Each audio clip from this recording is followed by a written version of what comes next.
नमस्कार, मी जयश्री तोरडमल.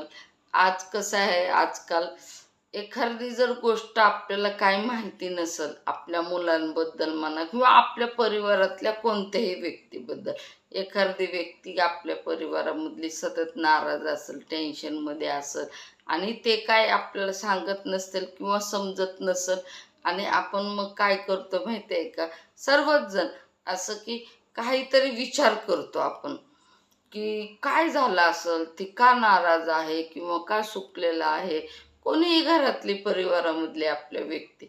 मग काय करतो आपण माहिती आहे का, त्याच्यावर आपण तर्क-वितर्क काढत बसतो.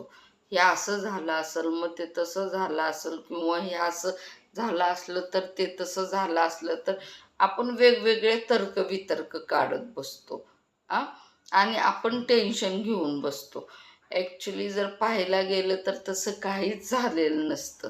ते त्या व्यक्तीलाच माहिती असतं आणि ते तसं काही झालेलं नसतं, एवढं काही नसतं. त्यामुळं ते आपल्याला सांगत नाहीत कोणत्या काही गोष्टी. हे बघा, घरामधले काही व्यक्ती कशा असतात, की प्रत्येक गोष्टच दुसऱ्यांना थोडेसे जर एखादं जर टेन्शनची थोडीशी जर गोष्ट असेल तर काही जणांना अशी सवय असते, की आपल्याला थोडंसं टेन्शन आहे याचं निवारण होऊ शकतं, आपण समोरच्या व्यक्तीला टेन्शन नको द्यायला हे सांगून.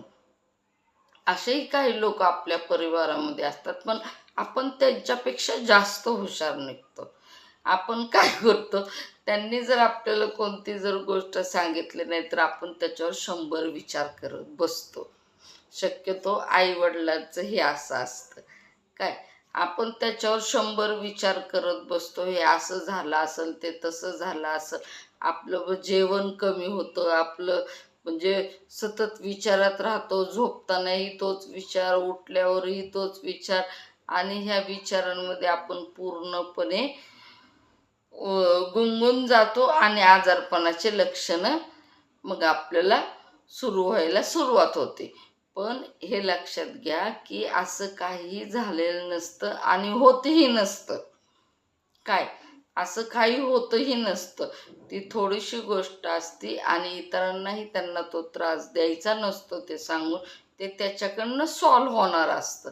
त्यामुळं ते आपल्याला काही गोष्टी अशा असतात, की सांगत नसतात. थोडंसं असलं, जास्त काही असलं तर आपणही विचारण्याचा प्रयत्न केल्यावर ते आपल्याला सांगतील. पण जरी सांगितले किंवा नाही सांगितले तर पूर्ण गोष्ट माहिती झाल्याशिवाय आपण कोणत्याही गोष्टीचा तर्क-वितर्क लावत बसायचं नाही. अशाने होतं काय माहिती आहे का, तर्क-वितर्क लावण्यामुळे गोष्ट जास्त लांबत जाते आणि त्याचा आपल्याला खूप त्रास होतो. आपण डिप्रेशनमध्ये जातो, आपण आजारी पडतो. आणि जे व्यक्तीला खरोखर त्रास आहे त्याला तर समजून सांगण्याचं ते लांबच राहतं. आपलंच नवीन काहीतरी सुरू होतं. त्यामुळं प्रत्येक गोष्टीची पूर्ण माहिती झाल्याशिवाय आपण तर्क-वितर्क करत बसायचं नाही. हं? तर्क-वितर्क केले की गोष्ट जास्त लांबते.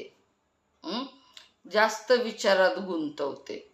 त्यामुळं कोणत्याही गोष्टीची पूर्ण माहिती करून घ्यायची आणि मग त्याच्यावर काहीतरी योग्य तो निर्णय घ्यायचा आणि मग ती बाजू आपण समोरच्या पुढं मांडायची. हां, जोपर्यंत पूर्ण काही माहिती आपल्यापर्यंत येत नाही तोपर्यंत आपण कोणत्याही गोष्टीचा तर्क-वितर्क करत बसायचं नाही. ते आपल्यासाठी वाईट असतं आणि इतरांसाठीही वाईट असतं. वाईट म्हणजे काय, की त्याच्यापासनं आपल्या शरीरामध्ये निगेटिव्ह ऊर्जा वाढते आणि ती निगेटिव्ह ऊर्जा वाढली की आपल्यालाही त्रास होतो आणि त्या समोरच्याही व्यक्तीला त्रास होतो. हं? चालेल. माझे जर व्हिडिओ आवडत असतील तर नक्की त्याला लाईक करत जा, सबस्क्राईब करत जा आणि माझे विचार तुम्हाला कसे वाटतात हे कमेंट बॉक्समध्ये नक्की लिहून सांगत जा. नमस्कार.